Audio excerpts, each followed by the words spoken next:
My name is Bilal. I'm a chemist at MB Professional Beauty, cosmetic chemist. And today we will go through the process of starting your cosmetics brand from concept to compliant, focusing on the formulation and production side of things. Why start your own brand? Most people who start their brand are either wholesaler or retailer who has a physical presence and connections in the market, an influencer who has a number of followers and a large audience reach than the average person, or an individual with a unique idea, whether the uniqueness of the idea in the product itself or in the marketing method. Many people who are successful in starting their brand have had a background in marketing where they know what strategies are successful, or a background in retail where they have interacted with the end users and examined their purchase habits. They have a clear understanding of what customers want and when there is a gap in the market they can fit in. As a wholesaler or retailer, if your main business has been to wholesaling or retailing other brands, it probably makes sense to launching your own brand.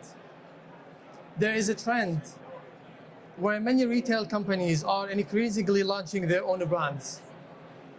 This strategy, often referred as a vertical integration, allows companies to have more control over the entire supply chain, from manufacturing to distribution. By creating their own brands, these companies can capture a large share of the market, build customer loyalty, and adapt more quickly to consumers' preferences. It's a way for them to diversify their offerings and strengthen their presence in various industries. An influencer, there is a notable trend in influencers launching their own brands. Many influencers leverage their personal brand and audience trust to enter entrepreneurship. By creating and promoting their products, influencers can directly connect with their followers and monetize their influence. This trend aligns with the growing influence of social media in shaping consumer behavior and desire of these social media platforms for authentic connection between influencers and their followers. An individual, maybe you are not an influencer or wholesaler retailer, maybe you are someone with a lot of passion and drive and interest in having your own brand. Starting your own brand without an established sales point can be more challenging, especially with the large competition out there. However, it can be very rewarding as it allows you to express your creativity and perhaps bring something new and different to the market. From our experience at MB Professional Beauty, I can summarize to you the traits of the successful individuals. Please keep in mind, this is just a rough guide and there are always exceptions, but following it makes you more likely to be successful. Number one, investing in a website that provides end users with the valuable information. This can be about their skin health, information about ingredients, blogs, etc. Number two, targeting a specific concern effectively with efficacy studies. So really researching and talking to experts, chemists to understand the issue and coming up with a unique approach to it. Number three, unique marketing strategy. It doesn't have to be expensive at Maybelline mascara, but should be something more than the posts or the ads that we see every day. Number four, putting a face to the brand. Come out on videos explaining your story, people are more likely to buy from the people that they feel connected with. 5, discounts, offer, gifts, bargains.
And the plan needs to be very specific with figures and budgets, because you can very quickly go over your budget if you are not careful. Step 2, brand identity. You need to create a compelling brand name, logo, and slogan which represent your mission.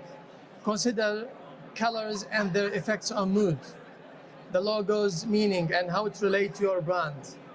And of course, it helps to be memorable. Number 2, develop packaging that reflect your brand image. Again, consider colors and uniqueness and how it relates back to your brand. Registration of the business and the brand name to protect it. Step 3, formulation and the product development. You need to find a company to produce your products. When choosing a company, consider the below. What is your target quantities? If you are investing in marketing X amount of money, you should, from your business plan, have an estimation of how much you expect to sell. Based on your business plan, look for a company whose MOQ close to your target quantities. Location, if made in UK or made in England, is important for branding.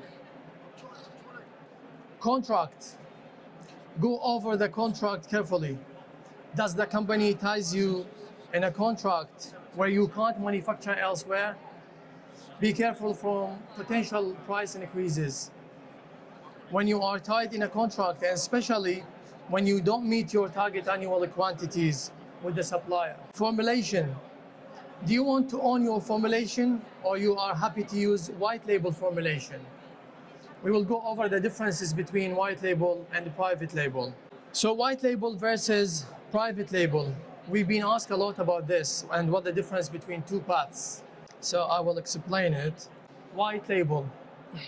So white label is when we have our product or formulation and we add your label and the branding to it.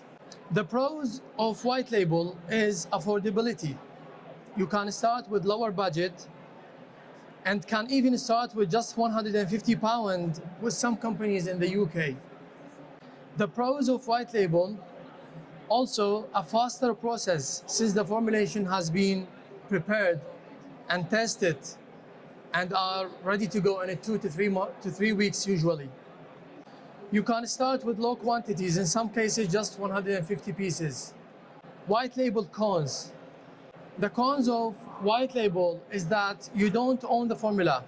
If you leave the manufacturer, you will not be able to take the formula with you, and you cannot manufacture it with another manufacturer.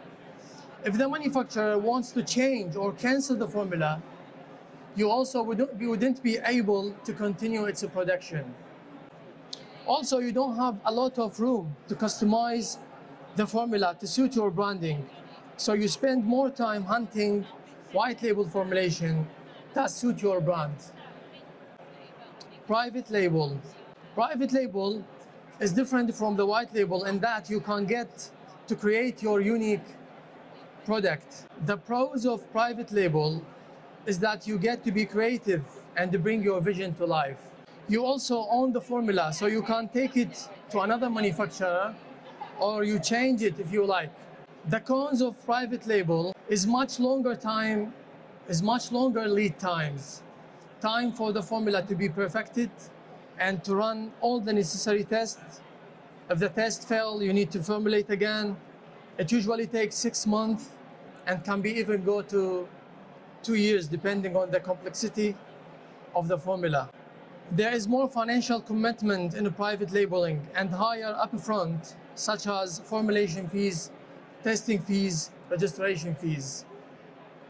And there are higher minimum order quantities, so it's commitment to also invest in a good marketing plan to get these quantities moving. This is a really path I would recommend for the people who are very specific and they looking to have a unique formulation. So now let's get back to the production development. Compliance with the local cosmetics regulations. Responsible person. This is a person legally responsible for the product on the market. Their name and address should be on the packaging. Depending on your agreement with the manufacturer, you either get their name and address on your package, or you could get your company name and address on the package. And the responsible person should have access to the PIF file. PIF file is a combination of too many different documents, like the MSDS for each raw material in the formula, the cosmetic formulation, COA for each raw in materials, and includes the impurities, stability test result, compatibility test result, PET test, also known as a challenge test, PET test, also known as packaging information or the package image, label information or label image, manufacturing process, cosmetic product safety report. Also, you need to register your cosmetic product on the CPNP for the EU market and SCPN for the UK market. Step 4, packaging. Choose a reliable manufacturer for your packaging that represent your brand mission, which may be eco-friendly or specific visual appearance. Things to consider when choosing your packaging. Number 1, to protect your product, so the cap should seal properly. If your product contains an active that oxidized, you need to choose dark protective packaging. Some formulations, especially naturally preserved, may prefer airless or tubes to minimize skin contact with the product. Your formula doesn't react with your product. This means it passes the compatibility test. So products with higher alcohol or acid content may cause some plastic to lose its integrity over time or under hotter temperature. The MOQ for the packaging, if the supplier is able to store the extra packaging with them. Number 4, printing or labeling on the packaging depends on the MOQs and the branding and budgets. Thank you very much for listening, and I hope brief outline gave you a better idea on how to start your brand. If there is any question.